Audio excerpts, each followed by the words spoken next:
Elle ne te le dira jamais. Elle ne le dira pas à voix haute. Mais quand le désir prend le dessus, c'est son corps qui parle à sa place. Et si tu n'as pas appris à reconnaître ces signes, tu vas les rater. Tu vas mal comprendre le moment. Pire, tu vas la poursuivre alors que c'est elle qui aurait dû venir vers toi. La vérité est dure, mais simple, une femme n'a pas besoin de dire qu'elle te veut. Son corps, son système nerveux, va le montrer. Ce n'est pas une question de beauté, ni d'argent, ni même de ce que tu dis. C'est la manière dont tu te comportes, l'énergie que tu dégages. Quand tu tiens une bonne posture, un bon cadre intérieur, son subconscient réagit sans qu'elle le réalise. Aujourd'hui, je vais te montrer les 6 signes les plus bruts et incontrôlables qui montrent qu'une femme est attirée, excitée, et connectée à toi, qu'elle en soit consciente ou non. Et crois-moi, après cette vidéo, tu ne te tromperas plus jamais sur la chaleur qu'elle dégage. Numéro 1. Ses yeux baissent, puis se détournent rapidement. Les yeux ne mentent jamais, surtout quand le désir s'installe. Quand une femme est excitée en ta présence, son regard devient instable. Elle a envie de te regarder, mais ne veut pas se faire prendre. Elle veut te voir, mais ne veut pas que ce soit trop évident. Alors, que fait son corps? Il la trahit. Ses pupilles se dilatent, elle garde le regard un peu trop longtemps, puis baisse les yeux d'un coup sec, comme si son cerveau avait tiré le frein d'urgence. Pourquoi vers le bas?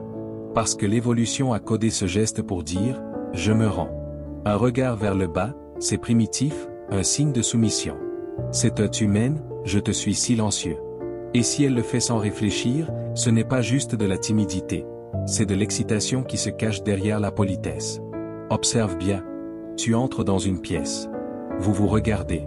Elle baisse les yeux, puis s'occupe soudain de son téléphone, de son sac ou de ses cheveux. Elle n'est pas désintéressée. Elle essaie juste de gérer ce qu'elle ressent.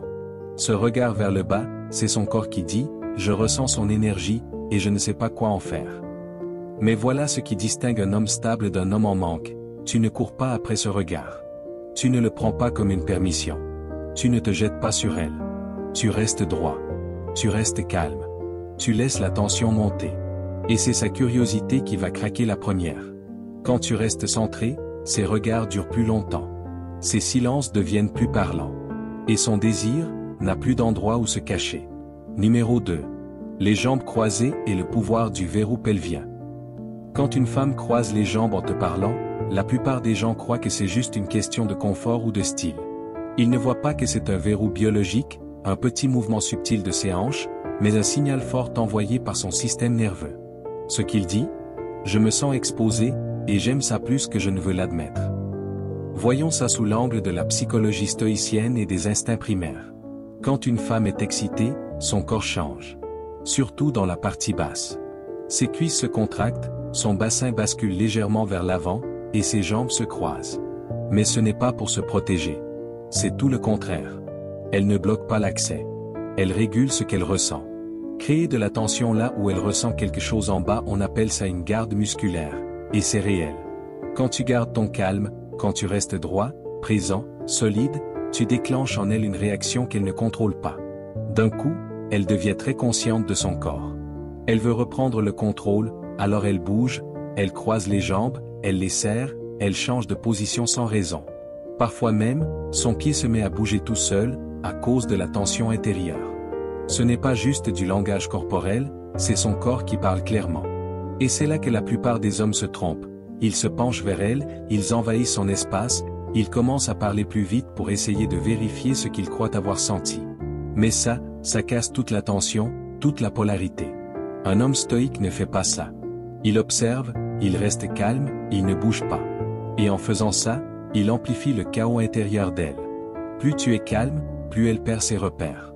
Parce que ce croisement de jambes, ce n'est pas un rejet. C'est un moyen de contenir son énergie.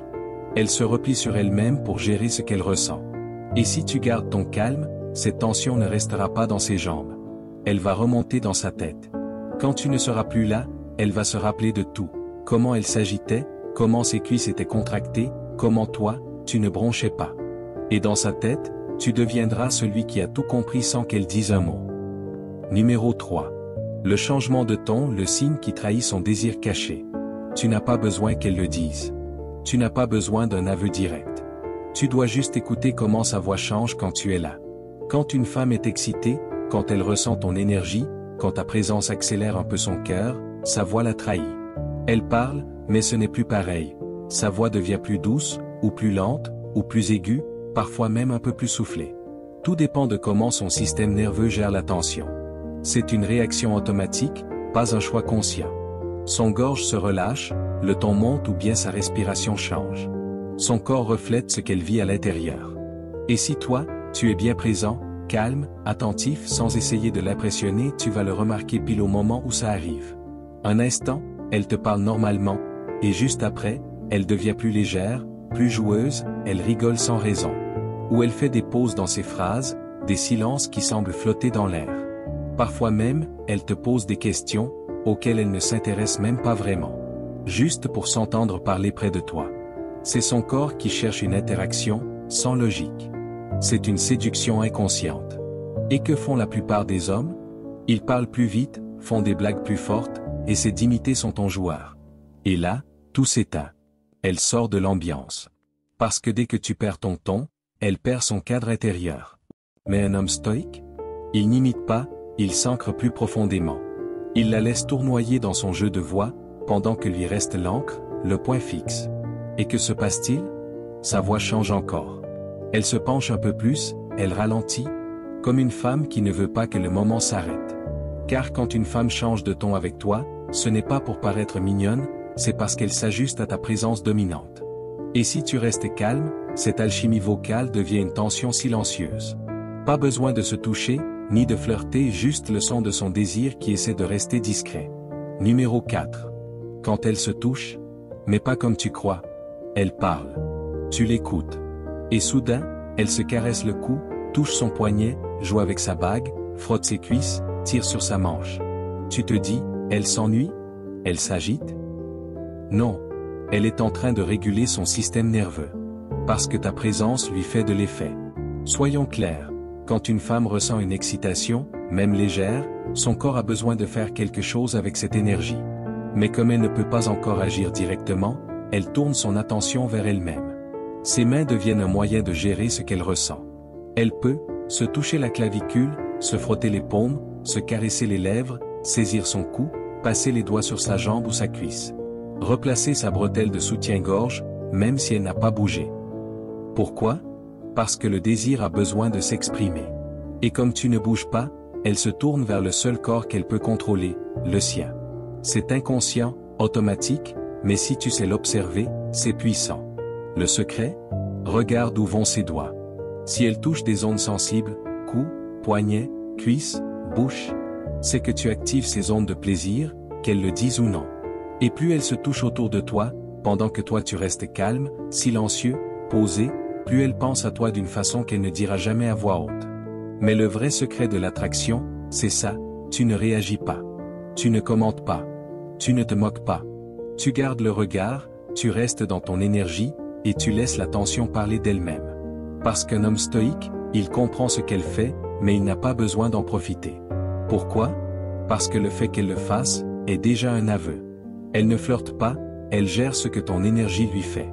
Et si tu restes calme, elle va commencer à désirer une chose qu'elle ne peut pas se donner elle-même, ton pouvoir sur son énergie. Numéro 5. Ses jambes bougent, mais elle ne part pas. Tu es assis à côté d'elle. Vous ne vous touchez pas. Vous ne parlez même pas beaucoup. Mais regarde. Son pied bouge. Son genou tremble. Ses cuisses changent de position toutes les 30 secondes. Et là, beaucoup d'hommes croient, elle est mal à l'aise, elle s'ennuie, elle veut partir. Faux. Elle essaie de gérer la tension que tu crées, sans rien dire. Allons droit au but. Quand une femme est excitée, même légèrement, et qu'elle n'est pas prête à le dire ou à l'exprimer, cette énergie monte dans le bas de son corps. C'est ce qu'on appelle l'agitation psycho-érotique. Son corps réagit au désir par des mouvements, surtout dans les zones reliées aux émotions ou à la sexualité. Donc quand ses jambes bougent, quand elle les croise et décroise, ce n'est pas de l'anxiété, c'est de la stimulation. Son cerveau essaie de gérer l'avalanche d'hormones que ta présence a déclenchée. Dopamine, ocytocine, adrénaline. Ce n'est pas qu'elle veut s'en aller. C'est qu'elle essaie de garder le contrôle. Et toi, l'homme stoïque, tu ne réagis pas. Tu l'observes, tu restes stable, posé émotionnellement. C'est ça qui te rend dangereux, dans le bon sens. La plupart des gars, eux, voudraient casser la tension, faire une blague, dire quelque chose, bouger. Mais toi, tu laisses le silence grandir. Tu la laisses s'agiter un peu. Tu restes tranquille, solide, inébranlable. Et là, sa propre agitation devient encore plus visible. Pas seulement pour toi, mais pour elle-même. Elle commence à se dire: pourquoi je bouge autant? Pourquoi je me sens comme ça près de lui? Et pourquoi lui, il ne bouge même pas? Et c'est là que le vrai feu démarre. Pas dans son corps, mais dans sa tête. Parce qu'une femme ne tombe pas dans le désir uniquement par le contact physique. Elle tombe quand elle est exposée psychologiquement. Et quand son corps réagit sans sa permission, pendant que toi tu restes calme. C'est là que tout commence vraiment. Tu deviens plus qu'attirant. Tu deviens le déclencheur qu'elle ne peut pas contrôler. Numéro 6. Elle parle trop. C'est la confession finale. Elle était bavarde, joueuse, pleine d'énergie, elle posait des questions, partageait plein de choses. Et maintenant? Silence. Elle se tait. Elle se replie sur elle-même. Elle regarde ses mains, évite ton regard, semble ailleurs, perdue dans sa tête. Qu'est-ce qui vient de se passer? C'est la dernière phase du désir intérieur. Le moment où ton simple regard, ta seule présence, devient tellement forte qu'elle n'arrive plus à la cacher. Elle n'essaie plus de te divertir. Elle n'essaie plus de t'impressionner. Elle n'est plus en mode séduction. Elle réfléchit. Ce passage d'un trop-plein de paroles à un retrait soudain, c'est son esprit qui essaie de gérer la pression qu'elle ressent en toi. Et toi, tu n'as rien fait. Tu ne l'as pas touché, tu n'as pas cherché à aller plus loin, tu ne l'as pas poursuivi. Tu étais juste là. Et ta simple présence l'a forcée à se confronter à elle-même. Et là, beaucoup d'hommes gâchent tout, ils paniquent dans le silence, ils pensent que l'ambiance est morte. Alors ils forcent la conversation, font une blague, cassent le moment. Ne fais surtout pas ça. Parce que ce silence, ce n'est pas un malaise, c'est l'attirance qui s'approfondit. Elle revit la scène dans sa tête. Elle se demande pourquoi elle n'arrive pas à se détacher de cette sensation. Elle devient consciente de chaque souffle, chaque battement, chaque seconde près de toi. C'est le moment où ton calme définit toute la suite. Tu ne te penches pas, tu ne combles pas le vide, tu laisses l'intensité parler pour toi. Parce que quand elle parle trop, c'est pour fuir ce qu'elle ressent. Et quand elle se tait, c'est qu'elle ressent tout, d'un coup. C'est là qu'elle recommence à s'agiter. C'est là que sa respiration change. C'est là qu'elle te lance ce regard long, profond, puis détourne les yeux très vite. Parce que maintenant, elle sait. Elle est mouillée. Elle est attirée. Elle désire quelque chose qu'elle ne comprend même pas encore. Et l'homme qui sait lire ses signes, celui qui ne saute pas dessus, qui reste calme, stable, centré, devient l'homme qu'elle ne peut plus sortir de sa tête. Tu viens d'apprendre à lire les signes que la plupart ignorent. Non pas parce que les femmes les cachent, mais parce que la plupart des hommes sont trop distraits pour les voir. Mais pas toi. Plus maintenant. Tu sais désormais que l'attraction commence dans le silence, avant même qu'un mot soit dit. Elle vit dans ses jambes, sa voix, son regard, la façon dont son corps bouge, juste parce que toi, tu restes immobile. C'est un jeu que peu maîtrisent. Parce qu'il demande de la discipline, de la présence, du contrôle. Pas de manipulation, pas d'astuce, juste de la conscience. Plus tu restes composé, plus son énergie se dévoile. Et plus tu laisses la tension monter sans bouger, sans courir, sans réagir, plus elle te ressent, sans qu'un seul mot ne soit prononcé. C'est ça, la psychologie stoïque. C'est ça, le pouvoir silencieux. C'est comme ça qu'on éveille son désir juste par ta présence. Si cette vidéo t'a touché profondément, laisse un commentaire. Le pouvoir est silencieux. Montre que tu es passé à un nouveau niveau de conscience. Abonne-toi pour plus de vérité stoïque, de psychologie brute et de sagesse rouge. Partage ça avec un frère qui parle encore trop. Et si tu veux continuer à recevoir ces pépites chaque semaine, soutiens la mission. Ensemble, on ne court pas après. On commande.